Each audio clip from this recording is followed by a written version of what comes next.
பாலஸ்தீனா காசா பகுதியில் ஹமாஸ் அமைப்புக்கு எதிராக இஸ்ரேல் வந்து மிகப்பெரிய ஒரு போர் தொடுத்து வந்துகிட்டு இருக்காங்க. அதே போல தான் வந்து பார்த்தீங்கன்னா லெபனான் நாட்டில் இருந்து குடைச்சல் தந்துகிட்டு இருக்காங்க. இதில் வந்து ஹெஸ்புல்லா அமைப்புக்கு பேஜர் மற்றும் வாக்கி டாக்கியில் வெடி வைத்து இஸ்ரேலோட உளவுத்துறை வந்து மோசாட் அப்படின்ற ஒரு விஷயத்தை வந்து பயங்கரமாக அதிர வச்சிருக்காங்க. ஸோ இந்த நிலையில தான் வந்து பார்த்தீங்கன்னா இஸ்ரேலுக்கு சவுதி அரேபியாவிடம் வந்து ஒரு மிகப்பெரிய ஒரு வார்னிங் மெசேஜ் அனுப்பியிருக்கிறாங்க.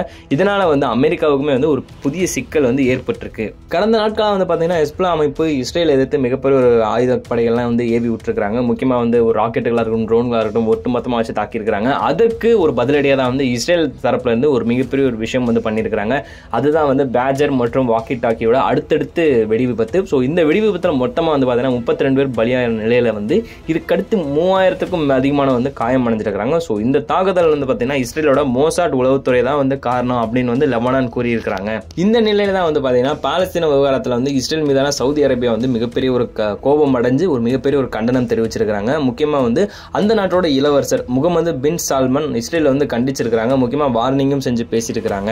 அவர் சொன்னது என்ன அப்படின்னு சொல்லிட்டு பார்த்தீங்கன்னா கிழக்கு ஜெருசலேம் தலைநகரை கொண்ட பாலஸ்தீன நாட்டை வந்து உருவாக்கும் வகையில் இஸ்ரேலுடன சவுதி அரேபியா நல்லுறவு வைக்காது. அதே போல தான் கிழக்கு ஜெருசலேம் தலைநகரமாக கொண்ட சுதந்திரமான பாலஸ்தீன நாட்டை உருவாக்க முயற்சியில் வந்து சவுதி அரேபியா ஒருபோதும் நிறுத்தாது. இந்த முயற்சியை வந்து கைகூடும் வரையில் சவுதி அரேபியாவும் இஸ்ரேலும் உடனான தூதர உறவுகளை வந்து ஏற்படுத்தாது அப்படின்ற மாதிரி வந்து அவர் மென்ஷன் பண்ணியிருக்காரு. இது மட்டும் இல்லாமல் இஸ்ரேல வந்து சர்வதேச சட்டங்கள் மீறி குற்றங்கள் செஞ்சு வந்துகிட்டு இருக்கிறாங்க. நம்ம பொறுத்தவரை வந்து பாலஸ்தீனம் தான் முக்கியம். அதுக்கு வந்து பார்த்தீங்கன்னா அதுதான் வந்து முதல் உரிமையும் கொடுக்கப்படும். பாலஸ்தீனத்தில் வந்து பார்த்தீங்கன்னா இஸ்ரேலோட ஆக்கிரமிப்புக்கும் அங்கே இருக்கிற மக்களுக்கும் எதிராக நடத்தப்படும் தாக்குதலில் வந்து மிகப்பெரிய ஒரு கண்டனம் தெரிவிக்கிறோம்.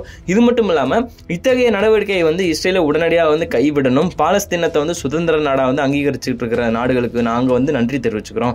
அதே போல பாலஸ்தீனத்தை வந்து ஒரு நாடாக அங்கீகரிக்க வேண்டும் அப்படின்னு சொல்லிட்டு மற்ற நாடுகளுக்கு வந்து கோரிக்கையும் வைக்கிறோம் அப்படின்ற மாதிரியுமே வந்து அவர் சொல்லியிருக்காரு. இந்த பேச்சு தான் வந்து தற்போதைக்கு அமெரிக்காவுக்கு மிகப்பெரிய ஒரு சிக்கலை ஏற்படுத்தி இருக்குது. அதாவது வந்து பார்த்தீங்கன்னா பொதுவாக இஸ்ரேல் சவுதி அரேபியா இடையே வந்து எப்போதும் நெருக்கமான உறவு வந்து இருந்ததே கிடையாது. இதற்கு முக்கிய காரணம் வந்து இஸ்ரேல் பாலஸ்தீன இடையே மோதல் தான். இருப்பினும் வந்து பார்த்தீங்கன்னா சவுதி அரேபியா அமெரிக்கா இடையே நல்ல உறவு தொடர்ந்து வந்துகிட்டு இருக்குது. இரு நாடுகளுக்கு இடையே வந்து பல ஒப்பந்தங்கள் வந்து மேற்கொண்டு இருக்காங்க. அதே போல தான் வந்து அமெரிக்கா இஸ்ரேலோட நெருங்கிய உறவு இருக்குது. இதனால தான் வந்து சவுதி அரேபியாவுக்கும் இஸ்ரேலுக்கும் வந்து நட்பாக அமெரிக்கா வந்து முயற்சி செஞ்சுக்கிட்டு இருக்காங்களோ அப்படின்ற மாதிரியுமே வந்து அவங்க மென்ஷன் பண்ணியிருக்காங்க. இப்படி தொடர்ந்து இஸ்ரேல் வந்து தாக்குதல் மேல தாக்குதல் நடத்தி வந்துட்டு இருக்கிற இந்த நிலைமையில இதுக்கான ஒரு வழி என்ன அப்படின்னா இஸ்ரேலுடனே இவங்க நட்புறவு வைக்காததுனால தான் வந்து அமெரிக்காவோட ஒரு நல்ல நட்புறவு வந்து விரிசலடைய ஏற்படுறதுக்கு மிகப்பெரிய ஒரு காரணம் எக்ஸ்பெக்ட் பண்றாங்க.